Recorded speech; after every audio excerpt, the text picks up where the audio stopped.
Before we get started, I just wanted to share a little bit about our guest so you know what we're getting into. Dr. Brad Miller is a sports psychologist, but he's not just the one who studied the science and learned it and is now trying to make it work and apply it to sports.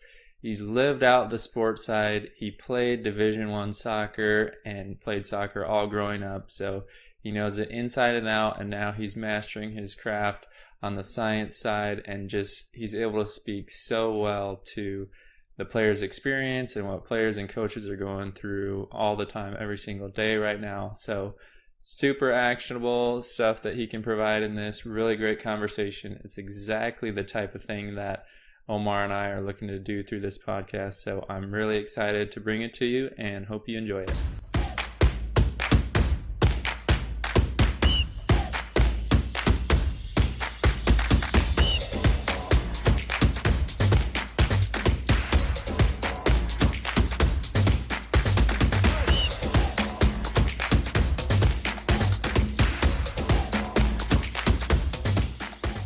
Hello and welcome to another episode of Screaming at Kicking, the podcast for soccer coaches who are wanting to learn and grow.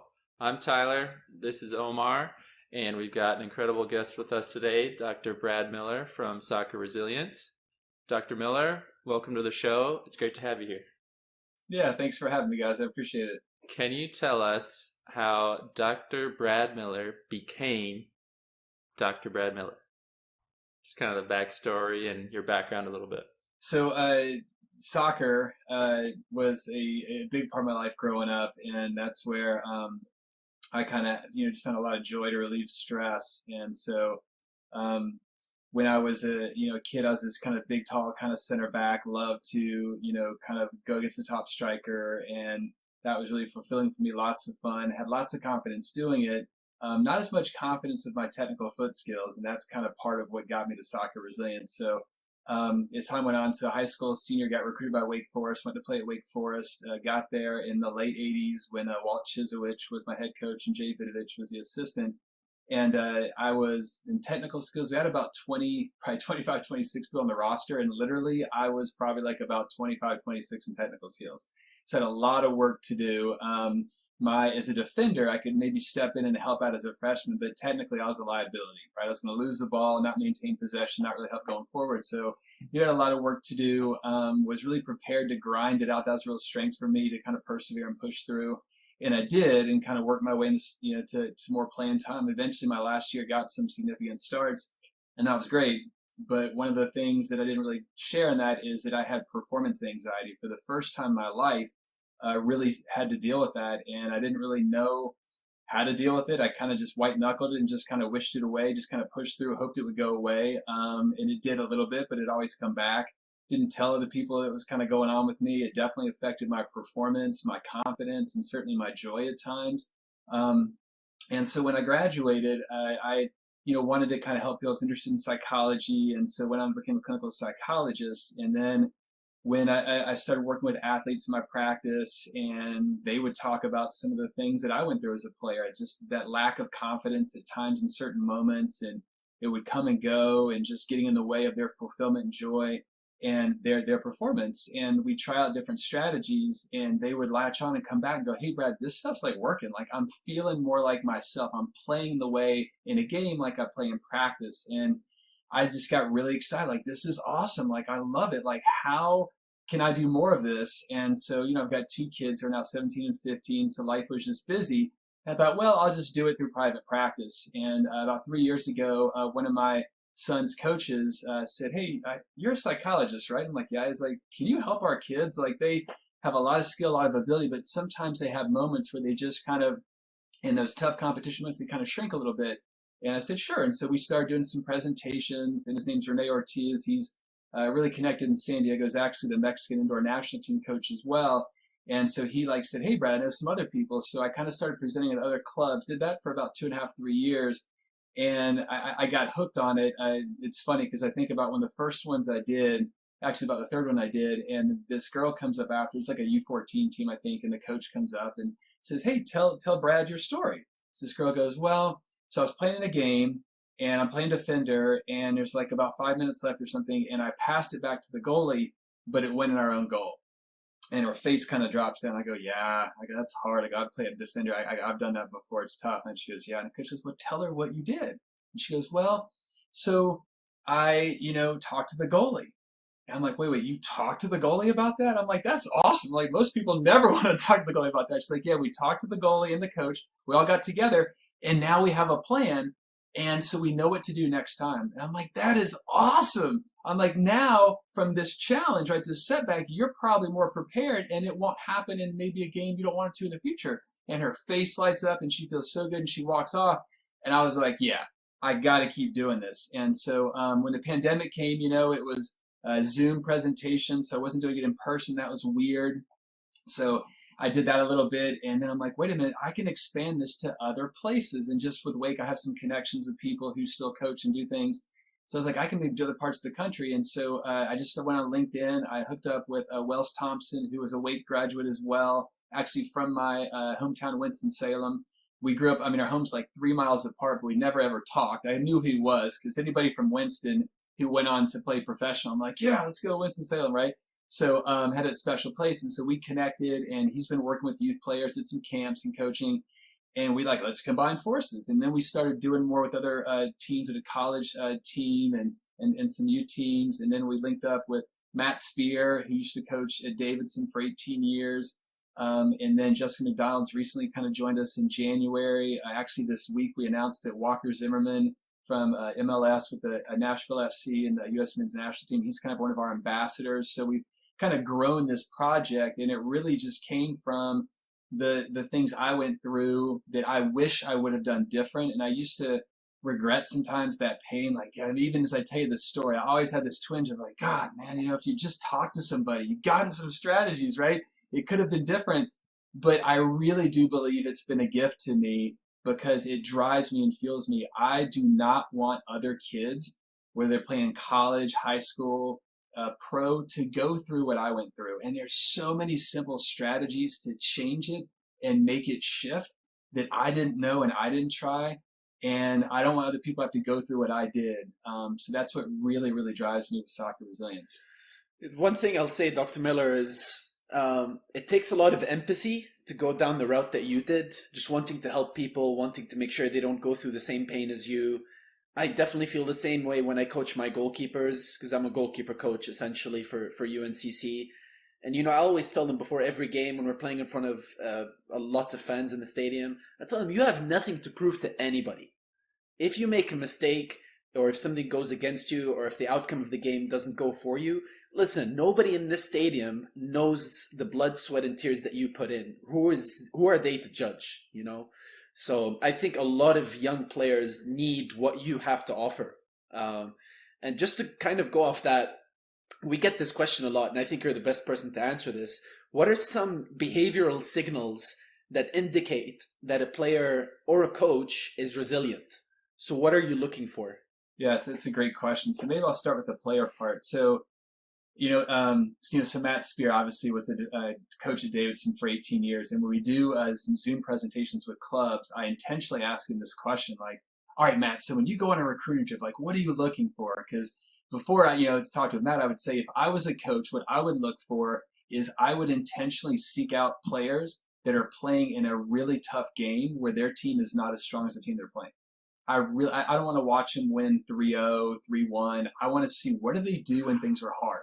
And because that's what really separates people, right? Most players are skilled and talented. You find a lot of them, but who are the ones who can be resilient? So what I look for as far as behavior signs of resilience is what do they do when they make a mistake, right? That body language, right? Are their eyes level? Are they looking forward? Are they looking up at the sky? Are they looking down at the ground? Their eyes are level. Their body language says they're still engaged, right?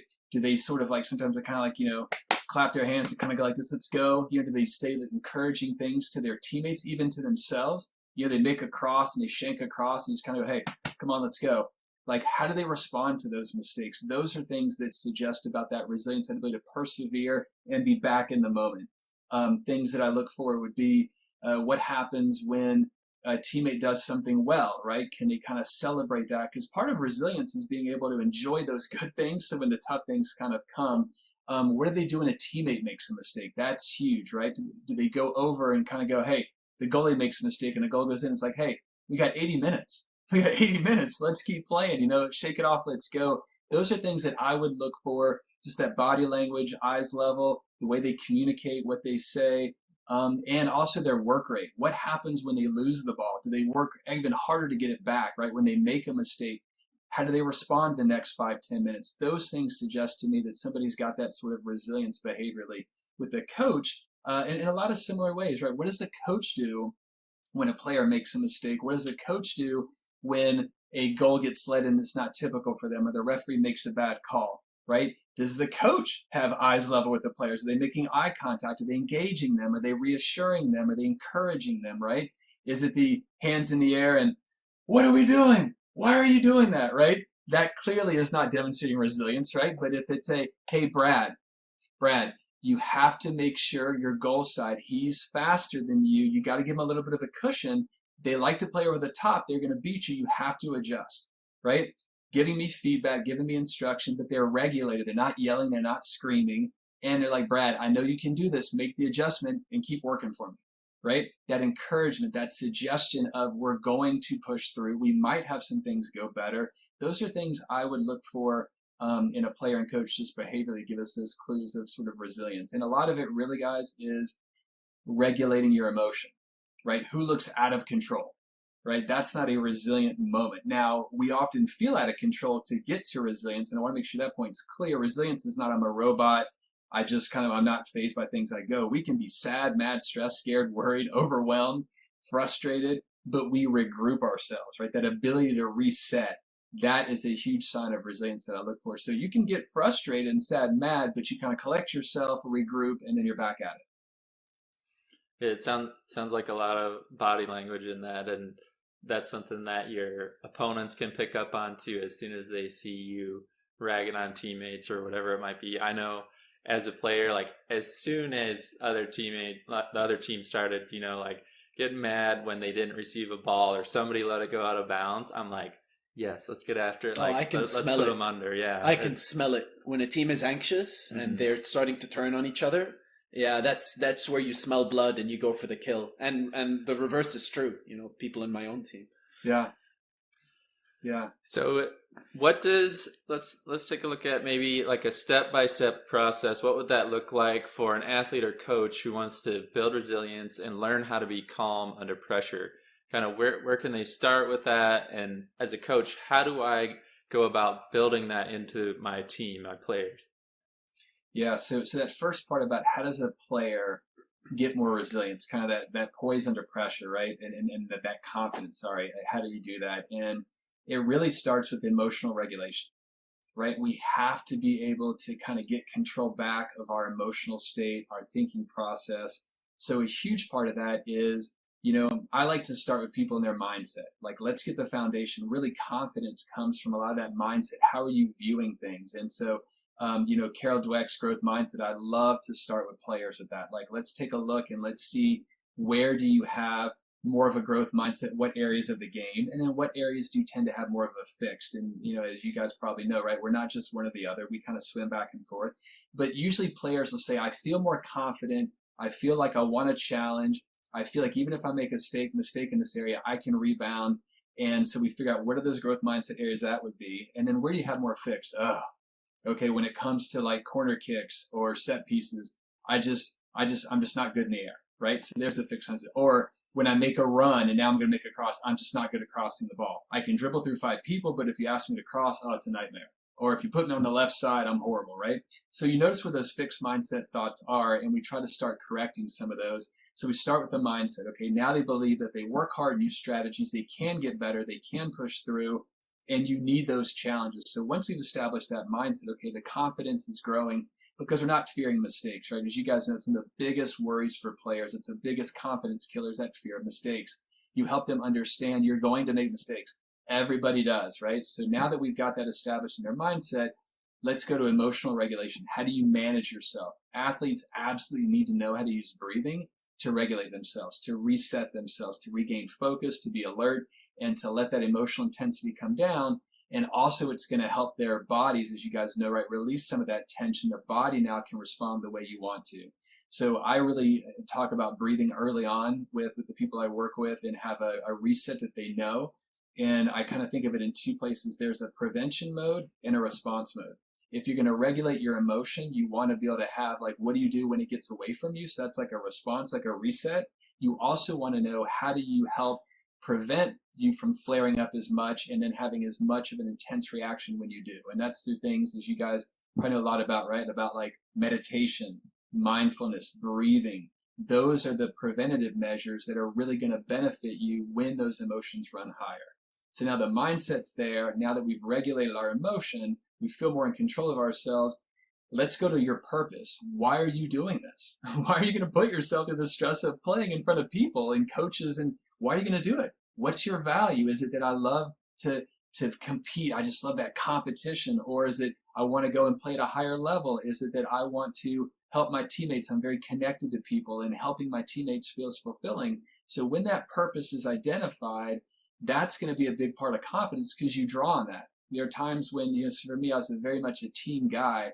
When I would struggle sometimes with confidence and things, I'd be like, dude, your team needs you, right? You got to regroup, man, because like you still got to help your team out. And so that purpose was something. So purpose is big.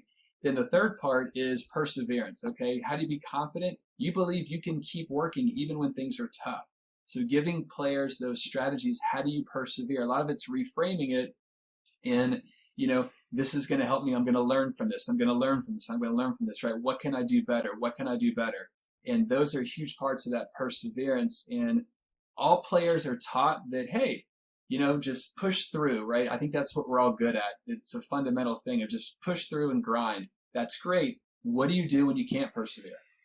Because everybody hits those moments, right? So giving them specific tools and strategies. And for us, it's really about having a plan. If you predict I'm going to have setbacks and I have a plan on how to adjust to them and deal with them, that's going to help your brain settle. Things can feel more predictable, and you can practice that plan in practice. So then when you're in a game, it's more automatic. So what I kind of walk those first three things, guys, is really our four pillars of soccer resilience: is take control, develop purpose, build resilience, and the last one is enhance your performance, right? So in confidence is, now I'm in the game time. What's my pre-game plan to get myself ready, right? What do I visualize on the way to the field, right? What's my sort of way to get myself comfortable, acclimated? How do I have resets when my energy is going high? I find ways to kind of breathe to get myself in that optimal state of alert focus, not too high, not too low. And now when the game starts, what are my resets and adjustments I make during the game? So if you feel prepared, you're more confident. And people who know they can regulate their emotion, they have a plan on how to do it, a purpose and reason why they're doing it, are much more likely to have that confidence. And again, a big part is the expectation is you're going to make mistakes. So you have to accept it. And the big deal is about what's your plan rather than I'm not going to make it. As far as how coaches can help instill that in players, I think that one, helping talk about things such as when they've had struggles. Coaches who say, hey guys, I have struggled with confidence at times. Here's where it was a real challenge for me in these types of situations. And this happens to all players at all levels. So it's going to happen to you. It's already happened to you. So let's have a culture, environment where we can be safe and go, yeah, like my confidence can dip in this situation or in this situation. Okay, so let's acknowledge it. Let's make that something we can talk about. And then what's our plan on how to manage those situations? So coaches who make it okay to talk about, I'm just not feeling as confident, I'm feeling more stressed, that's enormously helpful, because when we name an emotion, it lowers the intensity of it and it makes it okay. And now I don't have to fear coach knowing I'm stressed. Coach knows I'm stressed, and then this is what I'm going to do. And coach is like, hey, so what's your plan? What's your reset plan? How do you kind of get yourself there, right? And so I think those are things coaches can talk about with players.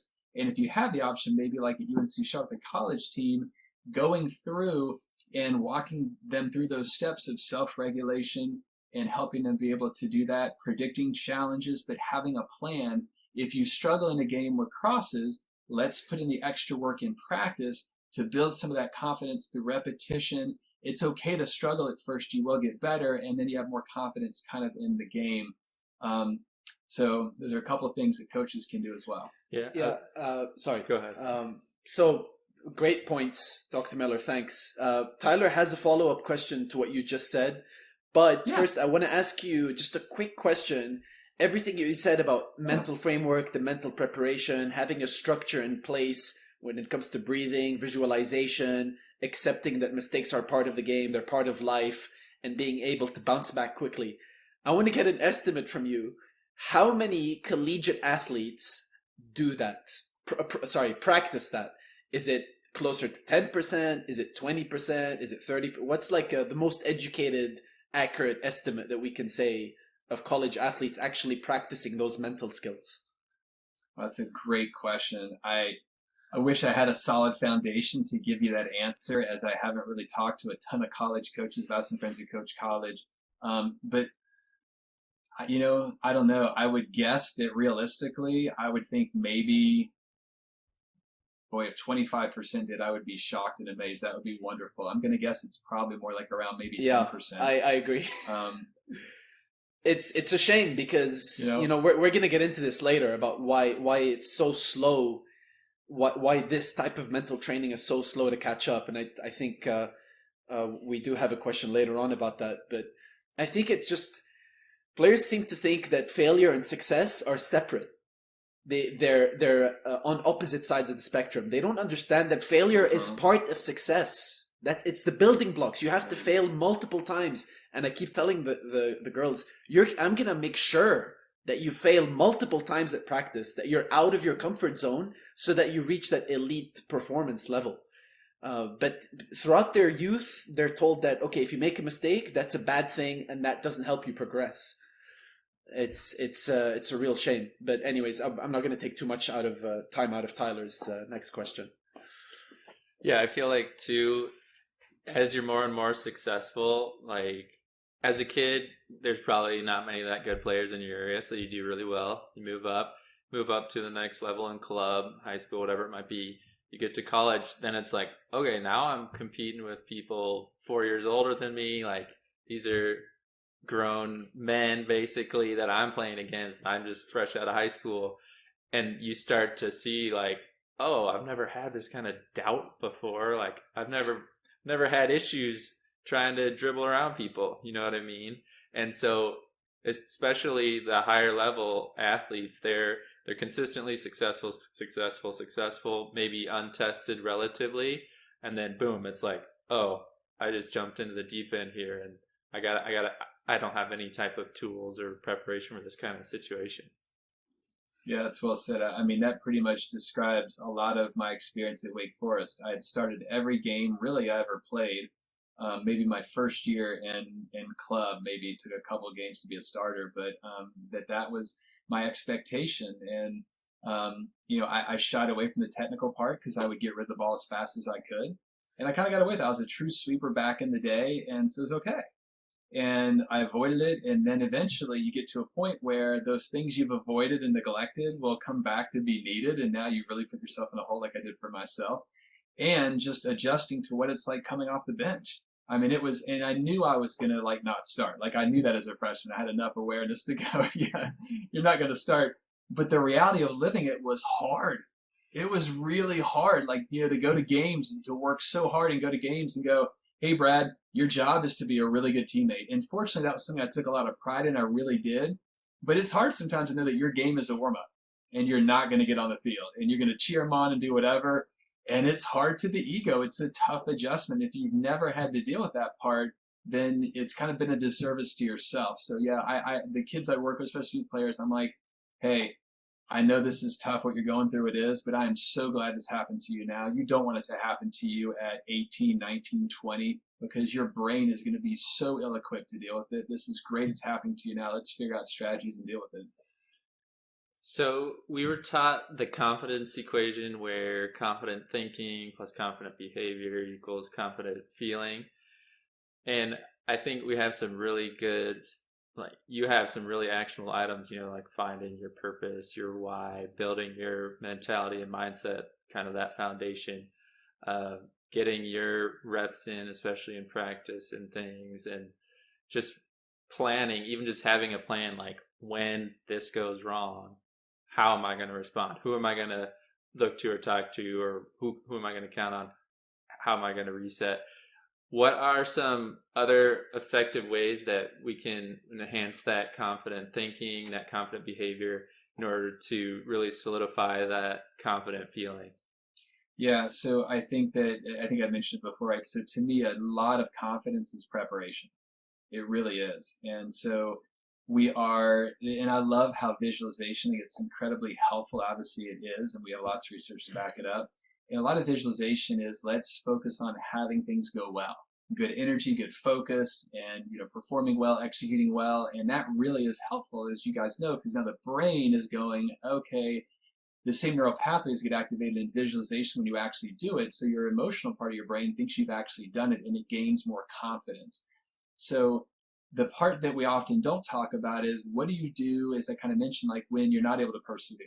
What do you do when you're kind of just stuck? Your emotions are getting the best of you. You're just having a hard time getting refocused again, and you'd have a plan. So something we call is the triple Ps, which is you predict the challenges, you have a plan for them, and then you practice them. So what we'll ask players to do, and we kind of start with practice and say, hey, when you're driving to practice, I want you to predict 2 or 3 challenges you're going to have today, 2 or 3 setbacks. Maybe you have a mistake or a setback in a passing drill, maybe in a shooting drill, maybe in a one-on-one defending, maybe in a scrimmage. And okay, so those are going to be a couple challenges you're going to have, right? Now, what's your plan on how you respond?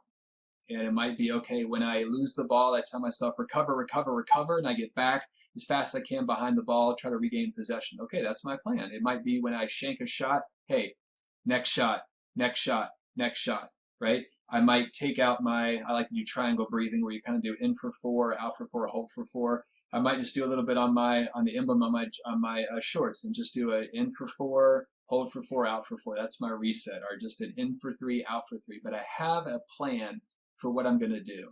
Okay, now I want to keep practicing that plan of practice, have that every time I go to practice. So when I get to a game and I lose the ball, my brain knows to recover, recover, recover. When I shank a shot, my brain knows to go next play, next play. When I'm just not focused, not concentrating, I just do a little in and out triangle on my emblem, and now I'm back to reset, right? So we need to have a plan for when things don't go well. And the really value of that is we feed our anxiety when we worry about something. We often do go, oh God, I just don't want to worry on the way to the game. Okay, I'm having a good day. I'm feeling good. I just don't want to worry. Or I just hope I don't shank that cross. Or I just hope I don't miss that header today. And as soon as we tell ourselves that, we just fed that worry, right? We took that worry and just made it way bigger. Now, when that happens, our brain totally flips its lid. The thinking part of the brain's not running the show. The emotional brain is. Feelings become facts, and it's like, oh my God, oh my God, oh my God. I shanked a cross. Okay, I'm probably going to have maybe 2 or 3 crosses in the game. So you shanked one. It's a bummer. Your teammates are mad because they worked super hard to get you that opportunity, but you probably got 2 more coming. So again, the most important play is the play we're in. So let's sort of go, okay, learn from it and take a better first touch, and maybe that cross comes better. So that when we sort of have those plans in place, now it's an opportunity for them to feel more confident and kind of know what to do. So just those triple Ps is really important for them to kind of prepare for that. Usually it's like, I'm going to have a great game, things are going to go perfect, and we're going to have some challenges. And it helps them stop fearing mistakes. And so when you know it's coming, your brain settles down. It's wired to get very scared and stressed when it's a surprise. And so when we know it's coming, it's like, okay, yeah, that sucks. Bad call, somebody got injured, red card happened, but I know how to respond. Yeah, Dr. Miller, I usually say something to my players, and I want you to tell me if I completely missed the mark. But I'd say to my players, you have to make room in your life, especially in sports, for a little bit of negativity. I just don't think it's realistic to be positive 100% of the time. We're just not wired that way. It's not possible. You can't be positive from dusk till dawn. Wait, from dawn to dusk. So like something I say to them is visualize a mistake, and then visualize your recovery to that mistake. So if you take a heavy touch, how do you respond to that? And that way, when it happens in real life, it's sort of like innate. It's like instinct. You're going off memory, but memory that never really happened, if that makes sense.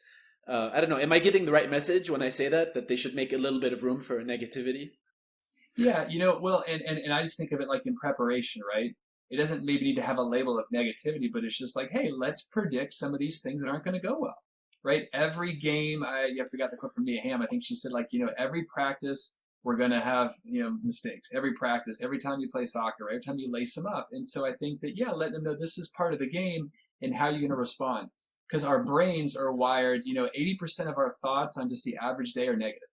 Our brain has a huge negative bias. We're wired to stay alive and be safe. Our brain's going to over predict negative things.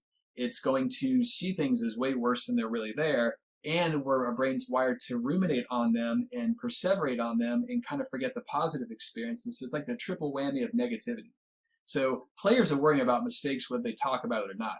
When we just say, what's your plan to deal with that? Now they have a plan and they feel more in control, right? But we don't want to feed the players worry. So when you say, hey, let's talk about a couple mistakes that are going to happen today, and here's what your plan is, you've told them, oh, it's okay, coach isn't freaking out. Okay, so then I can have a plan, and you try to reframe what mistakes are. They are just part of the game, and you need to adjust, and they are opportunities, obviously, for us to learn from those things too. If a team goes, you guys as coaches, right, if your team goes 12-0, and they're killing it, and they come to practice the next day, you're like, hey, we've got to really be locked in. How we practice translates to the game. Let's be focused. Part of them is like, freaking 12-0, man. What are you talking about? We're crushing over here. I'm good. And they're not going to be as alert. But when we have some of those setbacks, it grabs our attention. That sting doesn't feel good. I don't want to feel that way again. So maybe I'm going to listen more to my coaches and kind of get a sense of what we need to work on.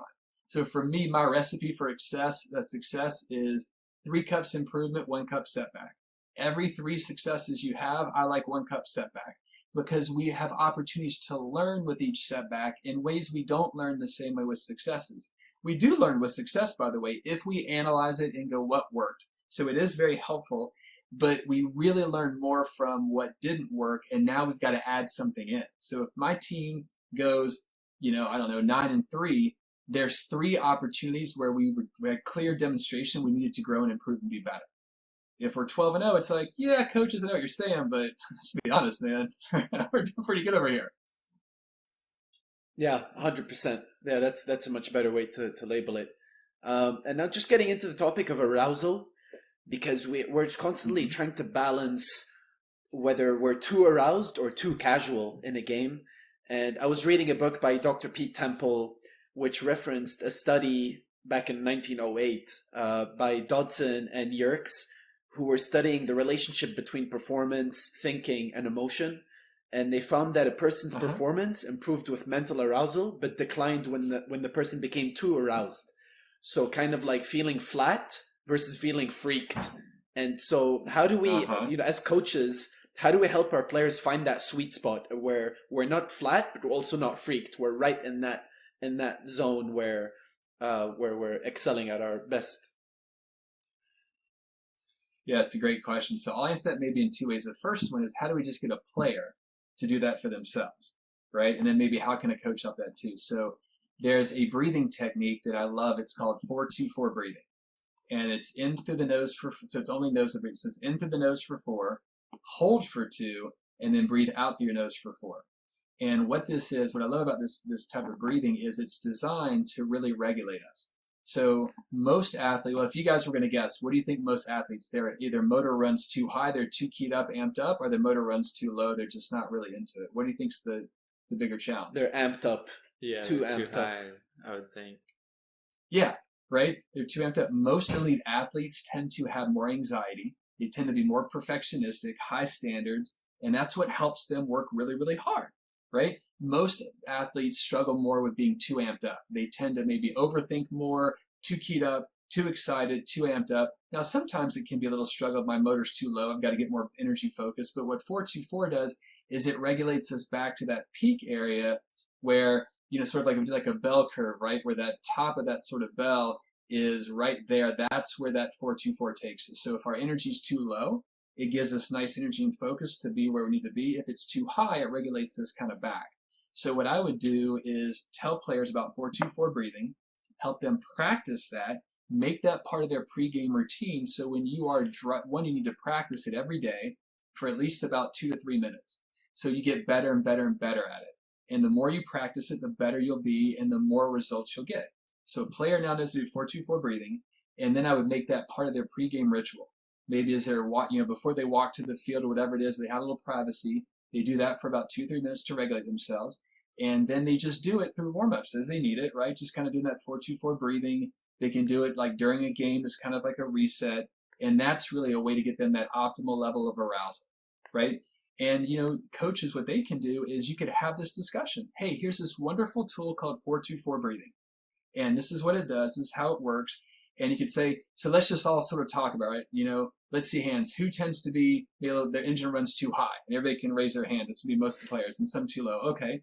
And so you just talk about this works for both, and just explain to them that kids just don't know this. They don't know about how the brain works. They don't know about why they get aroused. They don't know about this, like the normal response to being excited, looking forward to something, and they don't really know what it means. And so there's so much demystifying of what happens to the body and the brain that can really help calm them. And arousal is a great thing. It's like, hey, you don't need too much, but you don't want too little, right? So just even coaches having that talk, it is so amazing when a coach talks to that. Players are like, wait, what?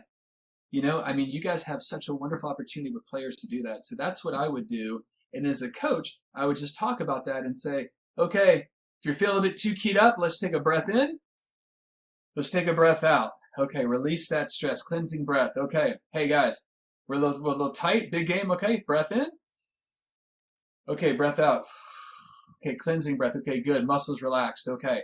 And if that's part of what does in practice, in warm-ups, during practice, during games, it can be incorporated. Now players do it. And if you just do breathing throughout a game at times, it has an enormous impact for players to get that optimal arousal level. And what I like about 4-2-4, you can say, have you ever had a game where just it takes like 15, 20 minutes to get your head in the game?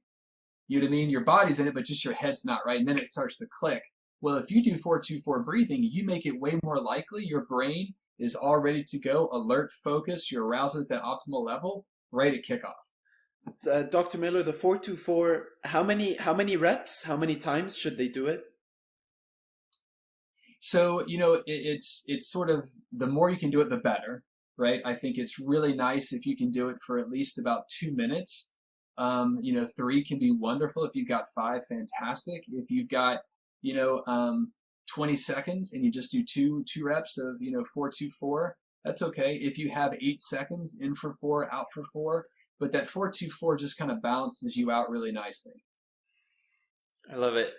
So that's something that I've just been bouncing around my head forever and hemming and hawing a little bit, like, should I try and do specific breathing work with my players? Should I don't know, but now I'm gonna do it. So have you to thank. I'm definitely gonna do it. So move forward with that. I'm excited. Yeah. If I can toss in one thing too, one of our teammates in Soccer Resilience is John Blake. He's a coach at Ledford High School, and so it's really fun. Like he's got a couple of videos on YouTube about his team. You can kind of follow through COVID. But he was telling me they had a game where they had a really tough loss.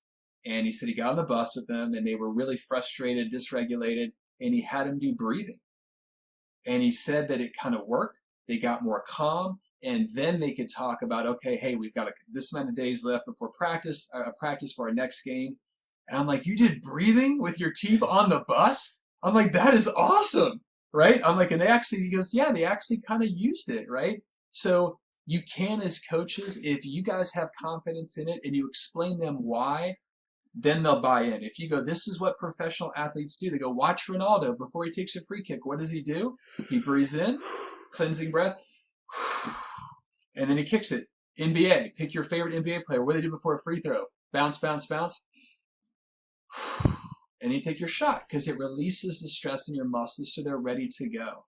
When you explain that to kids, they're like, okay, a little more receptive. Yeah, having that tangible benefit, I think, is really cool and helpful, and just so it's clear and it's not just some abstract kind of like, all right, we're gonna do some weird breathing stuff, guys, let's go. Like giving them something to easily latch onto and that they can relate to is, I think that's huge especially for kind of younger crowds. It is very much so, and it is a challenge to get younger kids to breathe. It really is, right? So it's not the only strategy. It's just one of the most effective, efficient ones. And we need other strategies too.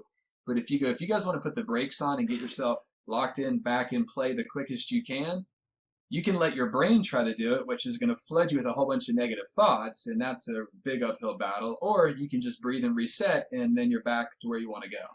How influential would you say is body language on your mindset? How much of an effect does that have?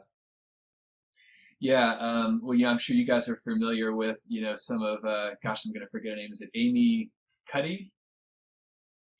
Am I saying that right?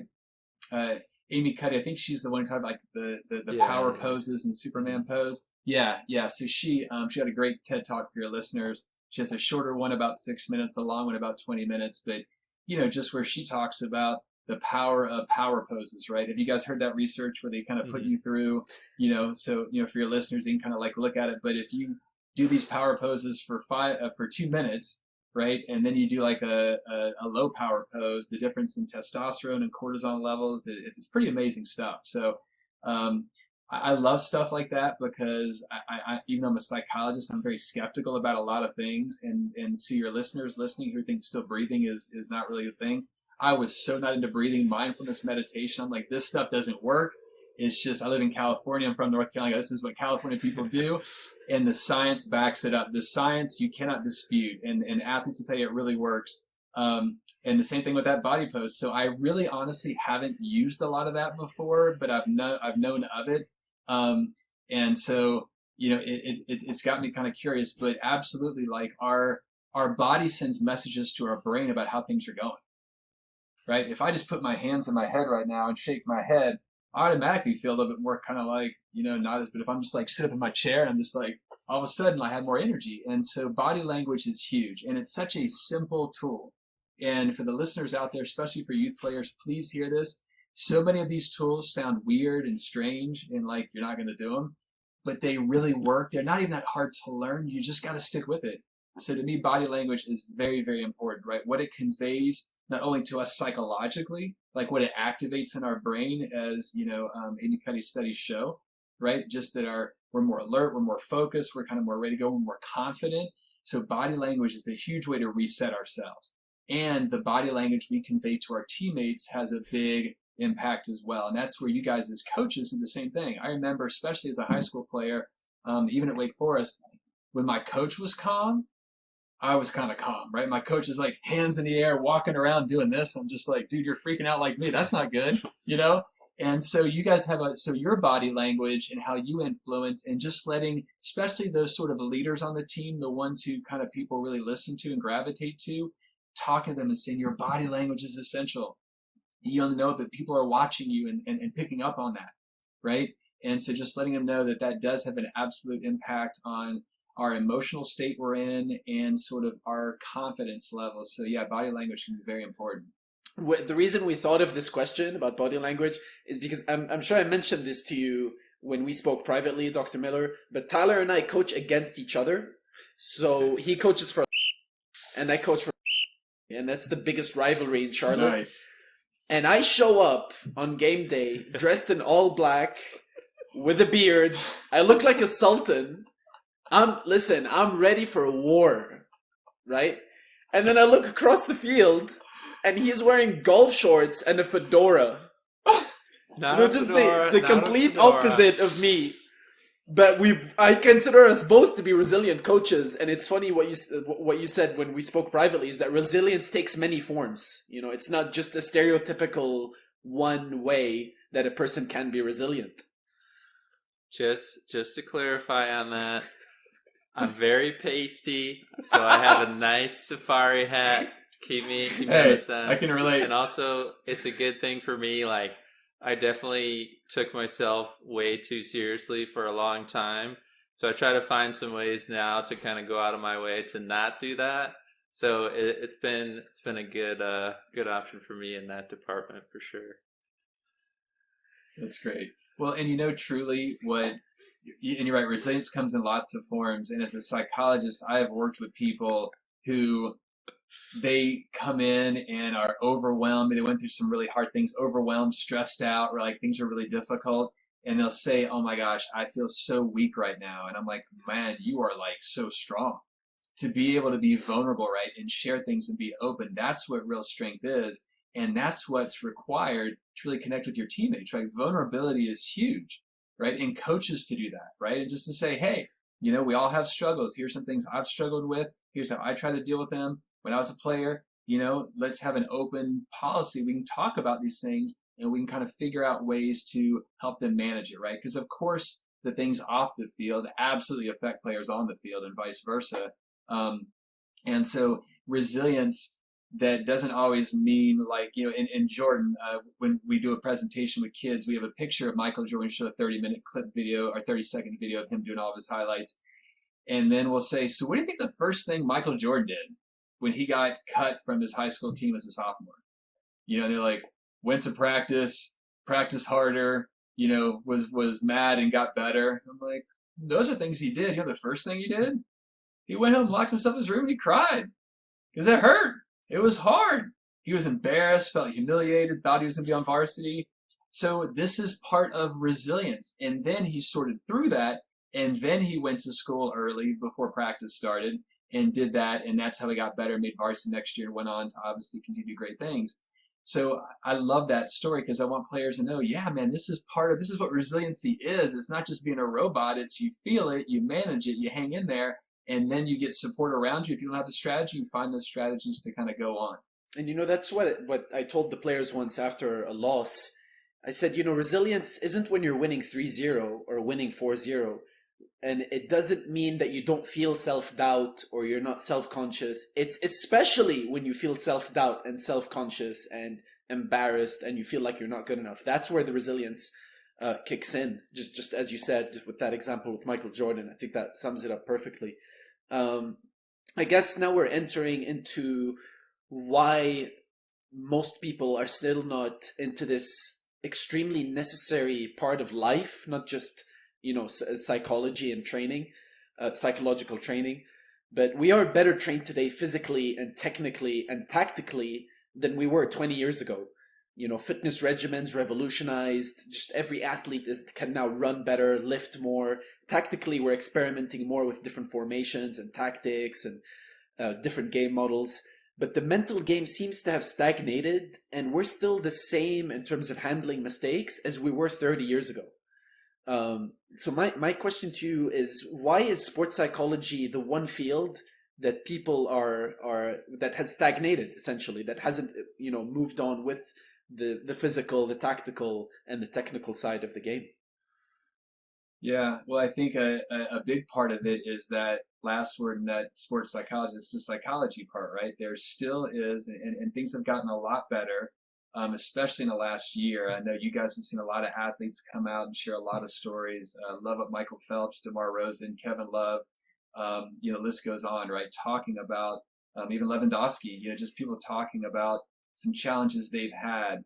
And so I think that that's a big part of it. Whenever you put the word mental, right? Mental health, right? It just means you're taking care of the mental side of your life, but it has a stigma to it. So sports psychology, that in sports, I believe it's that just the culture can be, especially, I've never played professional sports, but I'd imagine it just gets much, much more that, you look in around your locker room and these are like, you're competing with them, your teammates, but you're competing with them. And so that I think that just that philosophy of I can't show weakness. If I tell somebody that I'm stressed or worried or confused or not as confident, then what's coach going to do with that? I mean, as a college player, if, Walter J, one of those few times in my last year I got to start, Jay comes in, someone's injured, so I got this opportunity to start. If he came in and goes, so how you feeling? You know what I said to him? Good. I was going to play against Virginia, biggest game of my life. Inside, I'm like freaking the heck out. I'm not going to go, well, actually, I'm really nervous. Gosh, my heart's pounding fast and my head's racing and I'm having all of a sudden doubt and confidence. I'm not going to say that. And so I think that just gets perpetuated, right? So that's the part about we don't want to be vulnerable and show weakness because we think that people are going to judge us in a harsh way. Teammates, coaches, we're going to lose playing time, opportunities. I think that's a big piece. I think that it's hard because the tangible results can be harder to see. It's like breathing, right? That some people don't feel as much of a change until they breathe for about a week or maybe even two sometimes. right? But the expectation is like as soon as I breathe in and out, okay, I'm like better, right? And so I think that a lot of the strategies we use, it's harder to quantify. How do you measure somebody making progress? You give them a rating scale, right? And say, hey, rate your stress here, do these things, what's your stress level, right? But that's kind of subjective.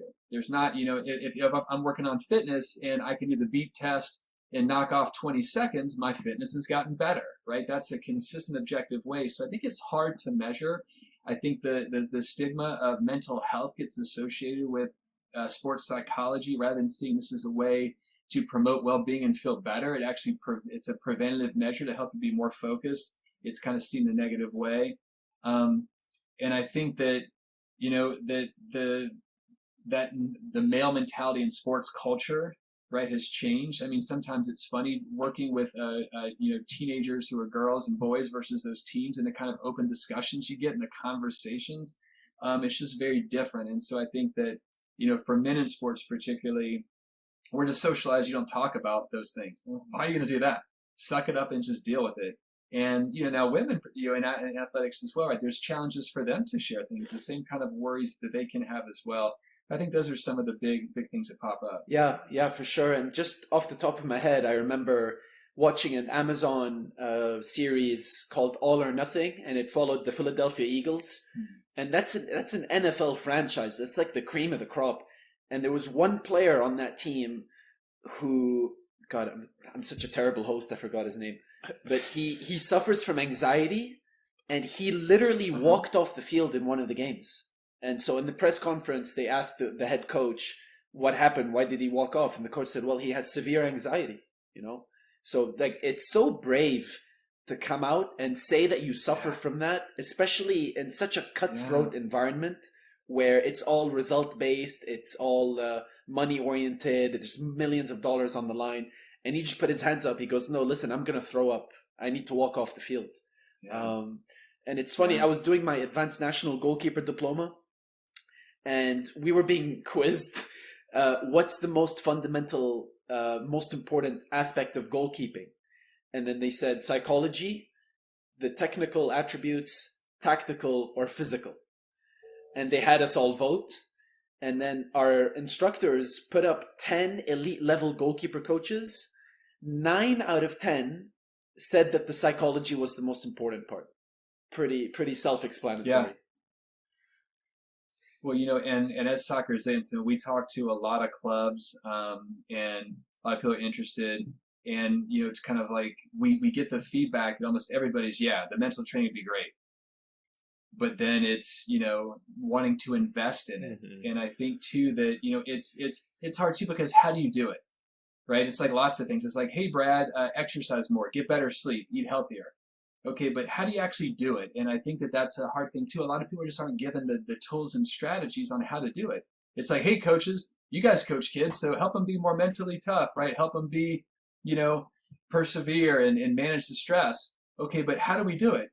Well, you just tell them like, hey, hang in there. It's like we need tools and strategies. And you guys as coaches know coaching is such a tough job now. Gosh, especially just so many parents wanting to, why isn't my kid playing in this position, or why aren't they playing enough minutes, or, whatever the case is. There's so much pressure on coaches with youth coaches and just college coaches too, that there's so much on your plate. You're trying to juggle so many things. And now you want me to find time in a practice to also, right, do the mental side. And it's a lot to ask. And so, it's something that we really love to at Soccer Resilience, since we say, let us take that off your plate, right? Let us work with the players, and we're going to give you a lot of strategy. Work with the coaches and go, here's things you can do. Here's practical things you can do. Here's ways you can help your kids. And we do it kind of together, because the coaches reinforcing that is hugely important in the environment. But the kids just need some of that instruction. I mean, to ask the coach, hey, can you spend 1.5 hours every week and just talk to your kids about mental fitness strategies? Are you kidding me? You know how much stuff I'm trying to cram into what I have right now? It's too much. And so I think that's a challenge too, is to practically, how do you put that into practice to make it work? Yeah, and I don't know if Tyler agrees with me, and I'll give him a chance to probably not to volley this back to me. But I think coaches, especially in the region where I am, and especially in the United States, especially at the youth and the collegiate level, they have to do better. I really don't see enough coaches investing energy and time to create good memories for the players. And I just think ignoring the psychological side, you're ignoring the most important side of the game. Yeah, especially for these players who, I mean, 0.1% or whatever it is that are going to go play professional. Soccer is part of their life, and they're there because they love it.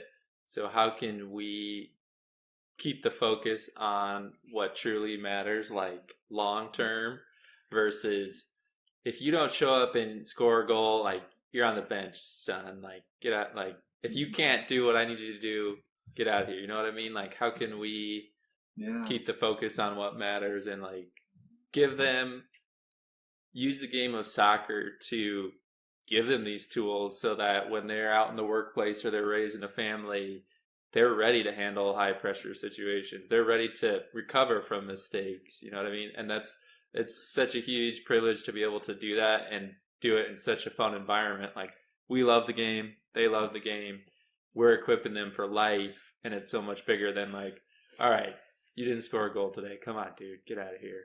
You're molding a young person.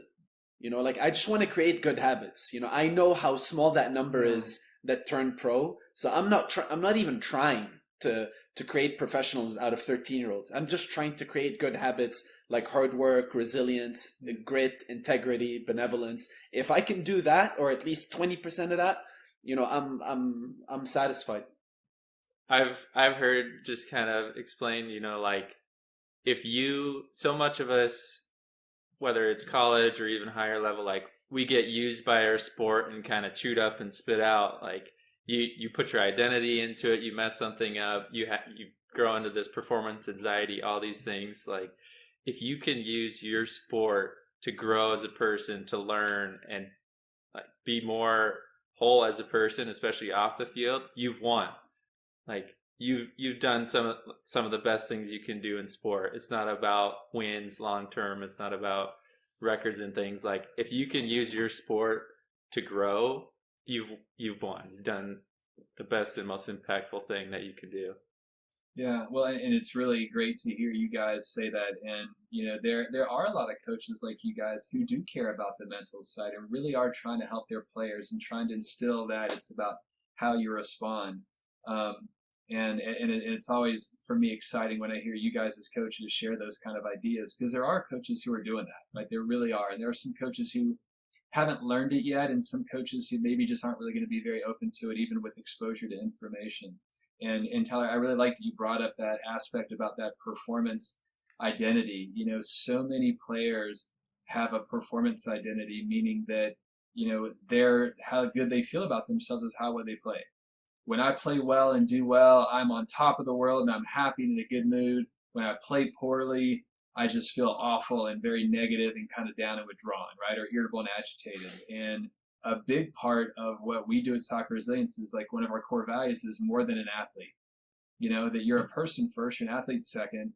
And if you want to be a successful athlete, we honestly believe that's the formula, right? If you don't want to go on and play at a higher level, or if you do, it's a better formula, right? It's that fixed mindset kind of perspective. It's that performance identity, because now you just are afraid of losing it, right? Then you play to not make a mistake, right? You play to keep your status. You play to keep being a starter. You play so that you can look good, and that becomes the focus rather than growing and getting better and learning.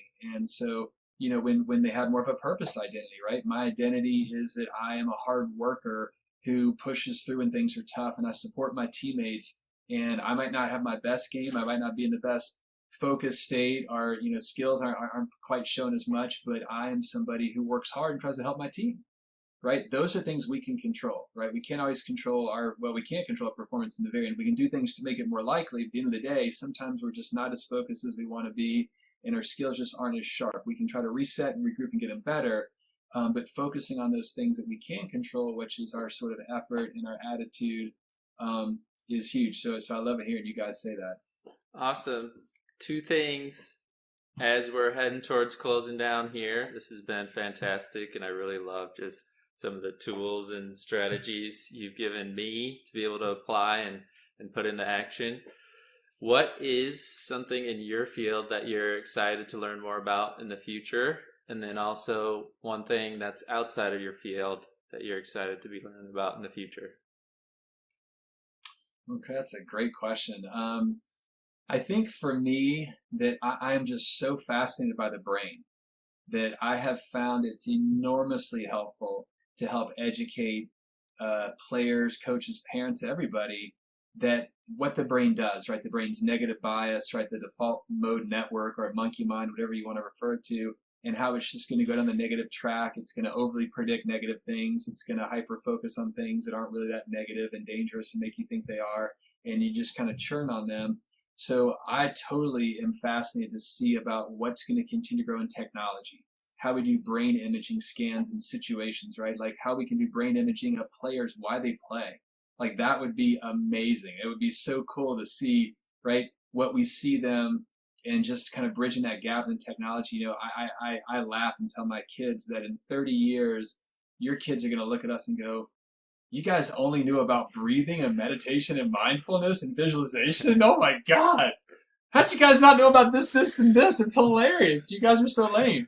And so, you know, I look forward to that. And I think because I was a skeptic for a while about those strategies, that it's been great because I totally get why people don't want to buy into it and why they're skeptical.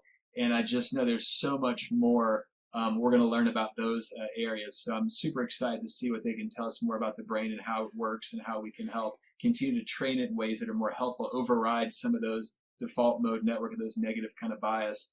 Outside of my field, wow, that's a great question too. What I'd be curious to learn more about, this is kind of weird, but I would love to play guitar.